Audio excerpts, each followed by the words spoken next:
Hello and welcome to my channel. In this video we will start the chapter 13 statistics of 11th class maths. Okay, so we have learned statistics in 10th standard. Okay, so here we are continuing the chapter statistics we have learned in the 10th standard. Okay, so what is the meaning of statistics?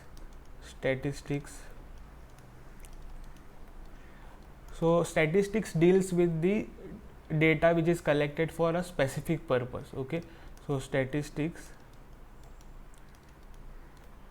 deals with data collected for specific purposes. Okay, so after collecting the data we can analyze the data, study the data, okay, and get information that you need. Right now we have studied statistics, as I told you, in the 10th standard. There we have studied something called as measure of central tendency. Okay, so measure of central tendency means a representative value for a data. Okay, so measure of central tendency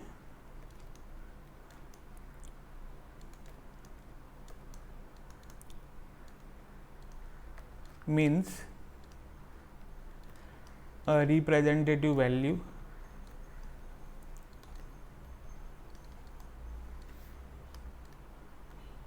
for a data, right? So for example, we had studied mean, median, mode, right, in the 10th standard. So we studied mean, median, mode.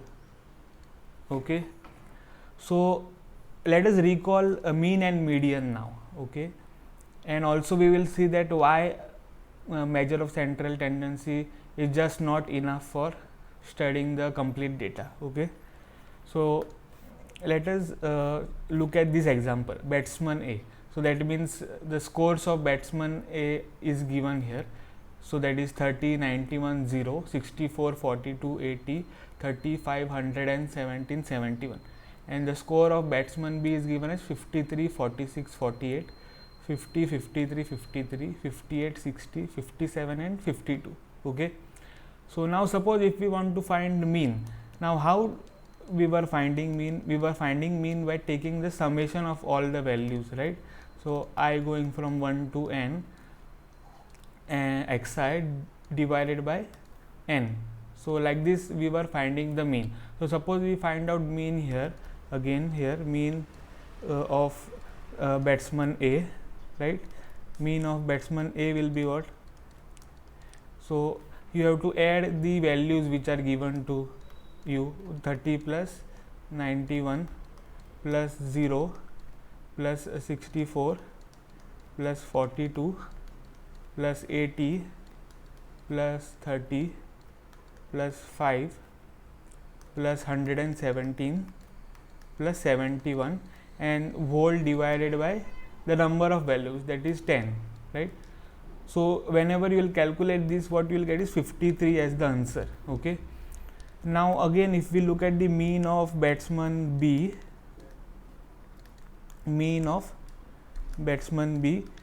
what we have to do is same thing, just take the sum of all the values which are given to you and then divided by the number of values. Again we will get 53 here.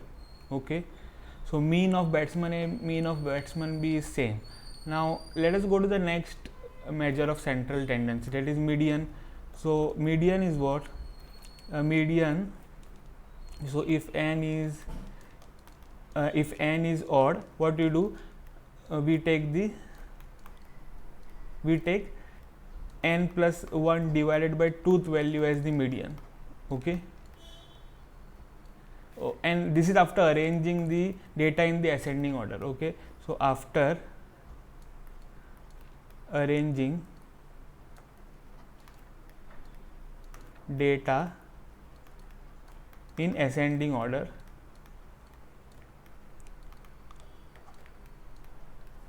if n is odd, we take n plus 1 value as the median. Okay, now if n is even, then we take the mean of the then we take mean of n by tooth and n by 2 plus 1th value. Okay. So suppose we find the median of batsman A, median of batsman A, we will get 53. Okay. And if we find median of batsman B,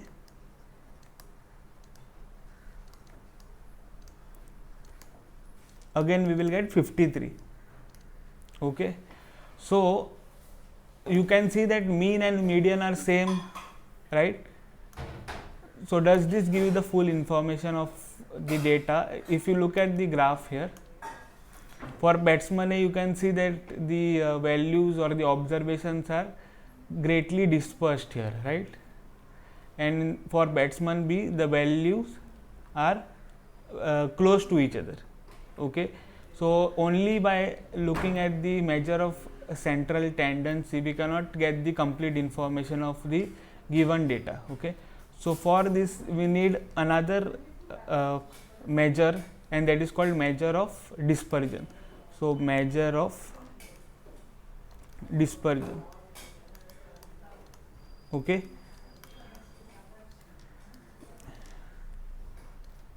So measure of dispersion shows you how much the data is dispersed about the measure of central tendency. Okay. And there are 4 measure of dispersions. So first is range, then second is the quartile deviation,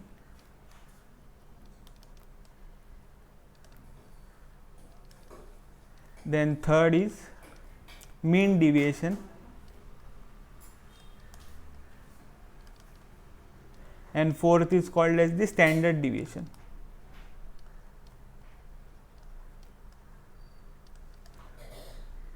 Okay. In this chapter we will study only 3, that is range, mean deviation and standard deviation. So let us look at the first measure of dispersion, that is range.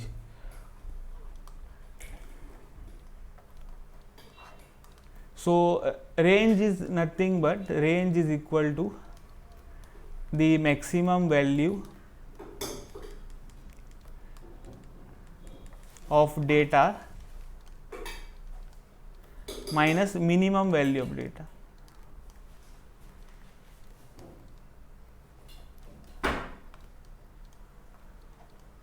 Okay. So if we find out the range of batsman A,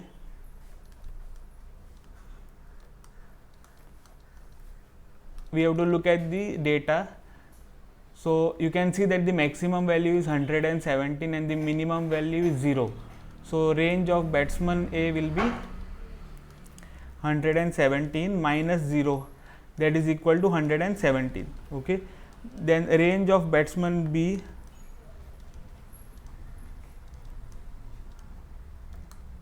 is equal to, again we have to look at the data for batsman B.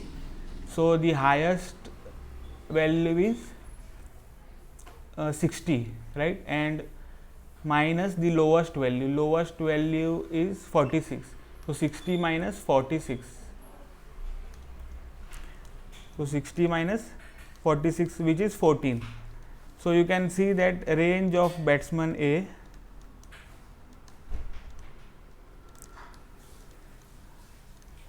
is greater than the range of batsman B.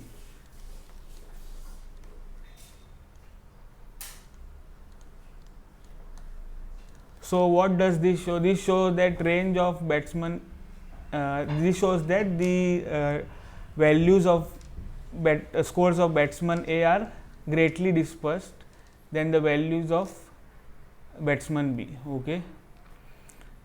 But one thing this measure of dispersion doesn't tell us is that how much the values of data are dispersed about the measure of central tendency. Okay. So cannot tell the dispersion of data, okay, or values of data, dispersion of values of data about the measure of central tendency.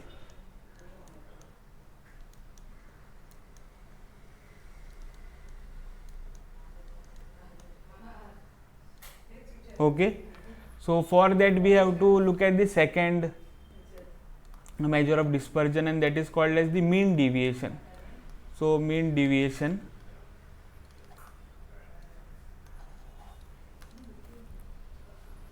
let us say we are given n values of data. So, let x1, x2 up to xn be n values of a data. Okay, we have to calculate the mean deviation, right. So, first of all we have to calculate the measure of central tendency about which we are finding the dispersion. Okay, so calculate the measure of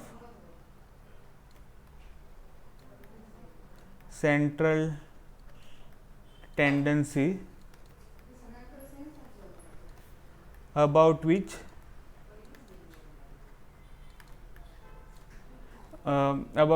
the dispersion has to be calculated.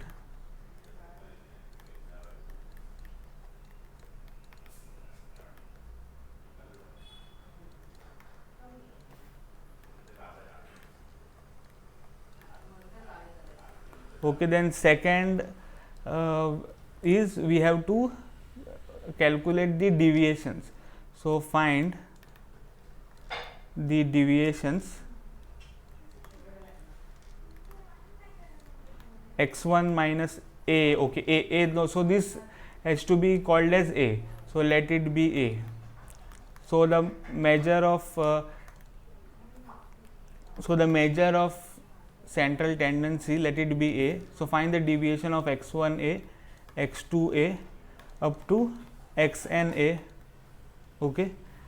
And then third, find the absolute values of these. So, that means the modulus of x1 minus a, x2 minus a up to modulus of xn minus a.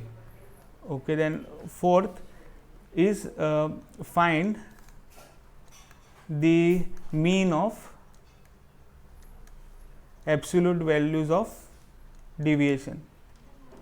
Okay, find mean of absolute values of deviation, and this will be called as the mean deviation. This is called as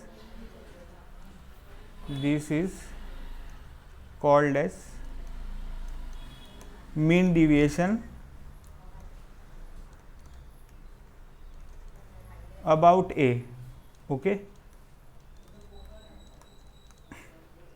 So, let us look at the formulae. So, mean deviation, which is called in short as MD, right. MD is equal to summation I going from 1 to n xi divided by n. This is modulus of xi minus a. Okay. Then mean deviation about mean will be just a will be replaced by x bar. Okay. So, summation I going from 1 to n modulus of xi minus x bar divided by n, where x bar is nothing but the mean of the data. Then mean deviation about median m will be equal to summation I going from 1 to n a modulus of xi minus m the whole divided by n, where capital M is nothing but the median. Okay. So, these are the formulas. So, this is the first part of the video. I will upload the second part soon.